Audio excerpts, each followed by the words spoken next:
है जाओ तुम्हारा ये कार्य हो जाएगा। और हो भी जाता था, क्योंकि इतने दिन बैठकर उसने तपस्या किया था, तो हो भी जाता था।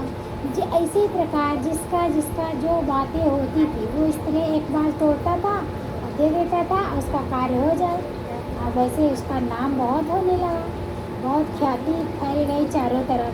जब चारों तरफ ख्याति फैल गई तो वो चारों तरफ जब ख्याति फैल गई तो उड़ते उड़ते ये बात रानी के पास गई, जो राजकुमारी थी उसके पास गई। जब उसके पास गई ये बात, तब वो रानी क्या करी, अपने टोला के अपने वो जो उसके सवारी के साथ अपने दल बल के साथ आई। और जब आई तो कहने लगी कि उसको उठाई कि तुम मुझसे शादी करना चाहते थे, मैं तुमसे शादी करने के लिए तैयार हूँ।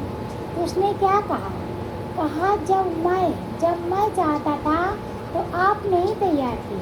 आज जब मेरी प्रभु परमात्मा से लगन लग गई, इतने लोगों का प्यार मान सम्मान इज्जत मिलने लगा, तो मैं आपको इग्नोर करता हूँ, मैं नहीं करना चाहता।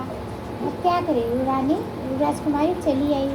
जब चली आई तब वो अपनी धुनी रमाए, जो भी जाता था सब उसके चरण को छूते थे, जिसको जो कह देता था वो कार्य पूरा हो जाता था। परमात्मा की भक्ति जब आप करोगे तो वो सफा वो सत्य वो भाव आ जाता है, किसी को कुछ कह दो वो पूरा हो जाता था। इस तरह करते करते वो जब भी कोई आए एक बाल तोड़ के दे दे, जब भी कोई आए एक बाल तोड़ कर दे दे, सबकी मनोकामना पूरी होने लगी। कैसे कामना पूरी होने लगी, उसको भी मान सम्मान इज्जत प्यार मिलता था। इस तरह करते करते जब उसका थोड़ा सा बाल रह गया तो उस मोहल्ले के जो कुछ मनचले होते हैं उन्होंने सोचा कि ये संत जी का तो पूरा बलवा ही उड़ा जा रहा है, अब हमारी शादी होगी, हमारा कोई कार्य नहीं पूरा होगा, हमारा नहीं वो होगा, शादी ब्याह होगा, बाल बच्चे नहीं होंगे, तो हमारी मनोकामना कैसे पूरी होगी। तो उन्होंने क्या किया, थोड़े से बाल रह गए थे, संत जी को पूरा बाल उखाड़ दिया। और जब पूरा बाल उखाड़ लिया तो क्या हुआ, वो पूर्णामयी हो गए। अब पूर्णामयी हो गए तो इसका सिद्धांत गुरु जी बताते हैं कि कामनी कंचन कीर्ति। अब वो कैसे कीर्ति के पीछे, उनको कीर्ति मान सम्मान इज्जत प्यार मिल रहा था तो उसके पीछे वो भाग रहे थे।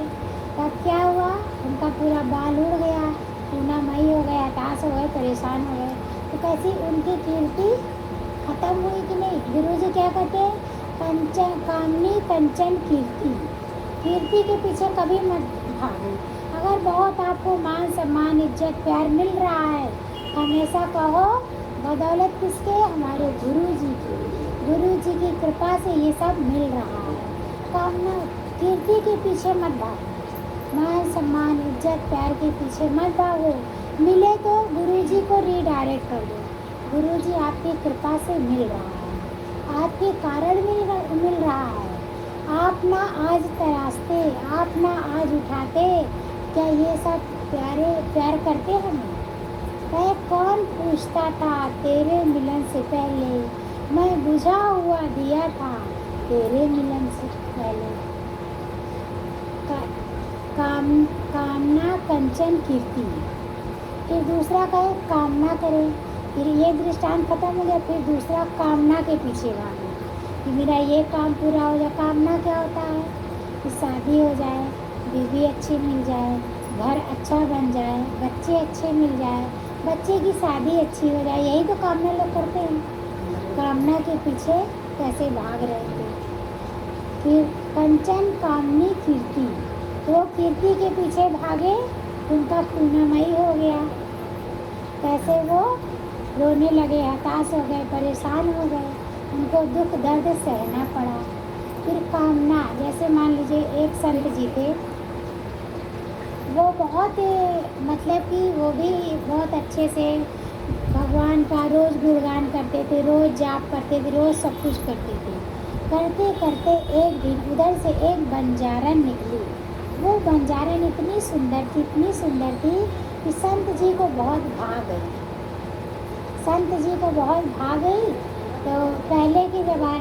संत होते थे वो मधुकरी मांगते थे, किसी के यहाँ जाते थे भिक्षा मांगकर अपना भरण पोषण करते थे।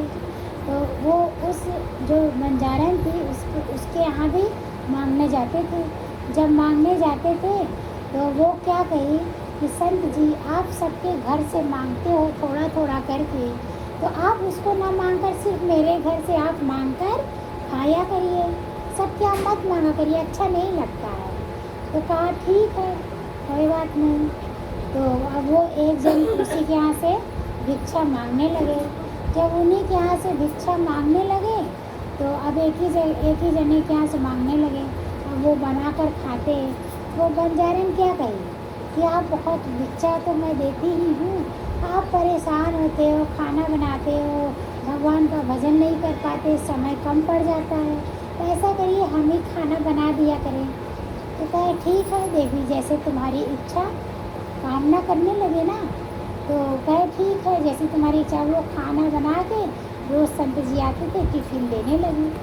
ये संत जी जाते थे खाते थे भगवान का गुणगान करते थे। तो इसी तरह करते करते कुछ दिन बीता। तो उसने क्या कहा कि आप आते हैं रोज़ लेने आते हैं, परेशान होते हैं, इससे अच्छा हमारे घर पे ही रहिए, हमारे घर पे रहिए, यही बना के खिला दिया करूँगी। वो आने जाने में जो समय खराब जाता है तो उससे परमात्मा की भक्ति करिएगा।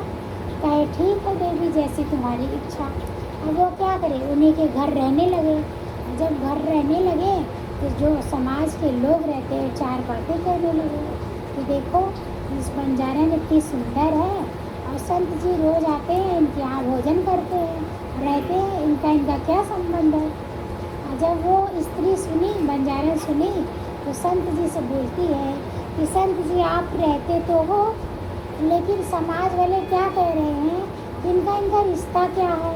तो ऐसा करिए सारा कार्य तो मैं करती ही हूँ, ऐसा करिए चलिए शादी कर लेते हैं। संत जी कहे ठीक है। अब सब उसका कहना मानते गए। क्यों? क्योंकि वो स्त्री बड़ी सुंदर थी। सुंदरता पे संत जी भी मोह लिए। बड़े बड़े संत मेनका उर्वशी पर कैसे फिदा हो गए थे, तो वो भी इस तरह हो गए। कहे ठीक है देवी अब क्या करें। वो शादी कर लिए, अब पति पत्नी की तरह रहने लगे। और जब रहने लगे कुछ दिन बाद उनके 3 बच्चे हो गए। और जब 3 बच्चे हो गए तो खाना खाते थे, अच्छे से रहते थे, सब चीज़ बच्चे चीं को करने लगे। अब वो भगवान की क्या भक्ति कर पाते थे, नहीं कर पाते थे। और इतना धन भी नहीं था कि बच्चों का यापन कर सके।